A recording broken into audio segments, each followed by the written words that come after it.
Back on CBS Sports HQ, taking a look at your NFC playoff picture, and man, what a massive data point this was here on Thursday night with the Eagles now 8-2, a perfect 3-0 in the division. Meantime, the Commanders fall all the way down to that 7 seed. Obviously, plenty of football to be played this week, but 7-4, and now in what is a multi-car log jam, the NFC wildcard picture. To the winner goes the topic, so we will start with the Eagles. Bryant, McFadden, Emory Hunt back in the mix. Gentlemen, this is an Eagles team that at 2-2 going into that bye, there were clamors for the head coach's job. There was a lot of displeasure in the way that they were playing football. Big-time adjustments, a defense that's come to play, a running back that continues to do it, a quarterback that's limiting the mistakes still, Emory. What are you seeing from the Eagles? And now, is there another team that you regard in the same conversation when it comes to that division? Well, no, because it seems like they've taken control now, and because they have a tremendous an assortment of talent out there on the field. The one thing that worries me is their kicking game. That could be a potential problem moving down the line. And they have to start games fast. In 2022, when they went all the way to the Super Bowl, they were starting games like gangbusters. Their defense has finally got up to speed. I know we talked about this in the pregame where we were worried about the opponents they played. Maybe that's why we saw the great defensive numbers. But this was a formidable opponent here against Washington, and they were able to take care of business. And so if the offense can get it going from the start of the game, combined with what we're seeing from Quinyon Mitchell to Kobe Dean and company, that defensive line, this Eagles team should be able to take care of business in the NFC East. No question. It's their division to lose. They're the most talented team in the division. They have the most experience in the division. And right now, their 5-star players are playing like 5 stars. You know what I mean? And you can tell defensively, the job that Vic Fangio has done, the players are very, very comfortable within this new scheme. It took some time to get things going, but right now they're rolling on all 3 levels. You got young players in the secondary living up to the billing. Kobe Dean has been a big-time addition for their team because he has been sound in coverage. He's the ultimate quarterback for their defense. But the thing I love about him, he doesn't miss any tackles, guys. In open space, he makes sure he gets the ball carrier down. He put that on display a few times tonight, and he has really jump-started their effort when it comes to being a short-handed tackling team and making sure everyone is where they need to be in coverage. So I'm loving what I'm seeing right now, and the next closest team is the Washington Commanders, but they have to get healthy, and they have to find a way to finish games. That's a learning experience when you look at a new coaching staff, a lot of new personnel added. So they got to find a way to finish games, because what happened in the first month of the season, they surprised teams. They surprised all of us. But now we know you can ball, right? So we're not going to second guess. We're not going to take our foot off the gas when we're playing against you, because we see you as a legit competitive team, so you have to put forth a better effort to finish the deal. They still a playoff caliber team, in my opinion, but in terms of this division, unless we see a horrible debacle like we witnessed last season from the Philadelphia Eagles, I don't see another team winning this division.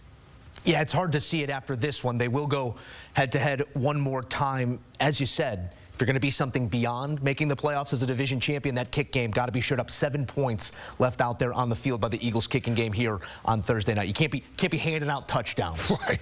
Let's get to the other side of this conversation. Washington now squarely in that wild card conversation. And Mac, I heard you say it earlier on our airwaves on HQ previewing this game. This is 5 teams for 3 seats. I mean, it could be more than that.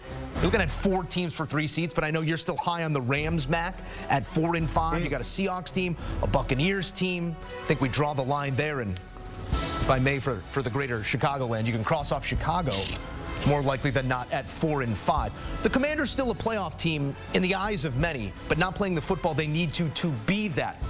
What are the points they need to clean up? I know we talked about late game stuff a little bit there briefly, but Emory, when you look at the Commanders right now and you look at the schedule, are you still seeing a playoff caliber team? Yes, because you look at the next 3 games, 4 games including the bye. The bye is the 4th game. You look at Cowboys, Titans, bye, and Saints. You should win all those games. That's nice. It's a nice little stretch before you get the rematch of the Eagles. But for me, they have to find a way to stay on the field on 3rd downs. That bit them in the butt tonight against the Philadelphia Eagles. They could not sustain drives because the defense had a great game plan by Dan Quinn. He had this Eagles offense really sputtering. The offense couldn't take advantage, and pay back the defense for doing a great job early on. And we saw Saquon Barkley start to get rolling, start to get lathered up. And if they can't be better on third downs offensively, you figure that will be the case as they continue to get healthy. How long it was before we saw, Terry McLaurin get a target and a catch. So those things will clean up, especially when you're facing some teams that are subpar. So they have a chance to really get right over the next 4 weeks before they rematch against Philly. So they're still in the hunt. But you have little room for error because you have the NFC North can cannibalize itself. And we've talked about this on Sunday about the NFC West. Yeah, for me, they got to get healthy.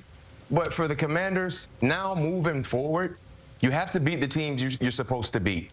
They got 2 winnable games coming up before that bye. I know they're thriving to get to that bye because it's been a long, long season, a very, very short week against 2 playoff caliber teams. But now you get an extra day or so to rest, and you got to get ready to kick it back into overdrive. I think the schedule says they have the Tennessee Titans and the Dallas Cowboys coming up before that bye week, which is huge. You have to win those 2 ball games because of what happened the last 2 matchups for the Commanders. Now you're putting yourself in the midst of a very, very significant traffic jam of like teams fighting for a spot. And I can tell you this much. Right now, out west, the NFC West, the Arizona Cardinals have the hold on the top seed. But guess who's getting healthy? Guess who's coming around the corner? The San Francisco 49ers. So you better believe when it's all said and done, that's not a team you want to be fighting for a spot with, especially if they have all their members on deck ready to rock and roll. And then what about, you talked about it, the NFC North. I mean, right now they have 3 teams in a playoff spot. Right? So at the bare minimum, I see 2 teams getting into the playoffs from the NFC North. So there's a lot of competitive football going on in the NFC. The quantity is there along with the quality. So for the Commanders, moving forward, get healthy, but you must beat the teams that you're supposed to beat if you're expecting to try to get a seat in the tournament. Yeah, you'd much rather be in one of those secure seats of a division leader that can play with a game or 2. That is not the luxury they have now in that final wild card spot following Thursday night's action. Fellas, let's put a bow here on the NFC and shift towards the AFC because we have some massive matchups coming up this weekend, especially on CBS.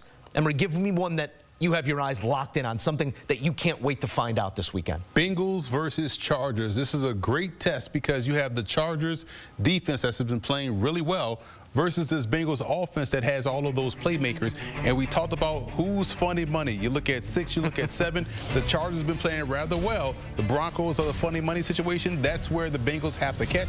But they can't catch the Broncos if they can't beat the Chargers. And that's the one game that I'm going to be keeping an eye on because the Chargers defense matches up well versus the Cincy offense. Come on, Emory. No knock on your pick, but come on, Emory. What do you mean? 1 o'clock, Acrisure Stadium, Pittsburgh, PA, CBS will be there. What do you mean? The game we all watching. Ready, wanting to see Pittsburgh hosting the Baltimore Ravens, the more explosive, entertaining offense in the entire NFL, led by the MVP lead candidate right now, Lamar Jackson, traveling to TJ Watt land, a place where he's struggled. First place in the division is on the line. It's on the table. Russ. They want to call him Moonshot Russ. I can care what you call him as long as you calling him touchdown giver because he's giving touchdowns. That's the game. Not just B-Mac, but all of you. All of you. Joe, Emory, everybody. That's the game we all are watching, baby. I'm looking forward to both of those matchups. I'm looking forward to watching them with you, Mac. I'm also looking forward to the game of the year that neither of you mentioned. Uh-oh. We got a 1 seed on the line, fellas. How about Bills Chiefs 425? You know where? CBS. Yeah.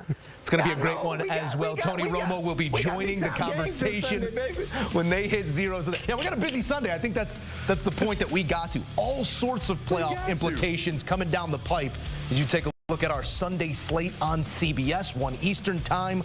We will try and get Bryant McFadden 2 sets to do a show following that Steelers-Ravens game. It surely will be closely contested. We'll also get the Jags and the Lions on our air. And as we said, 425, perhaps a 1 seed at stake. The Chiefs and the Bills, Mahomes and Allen run it back again.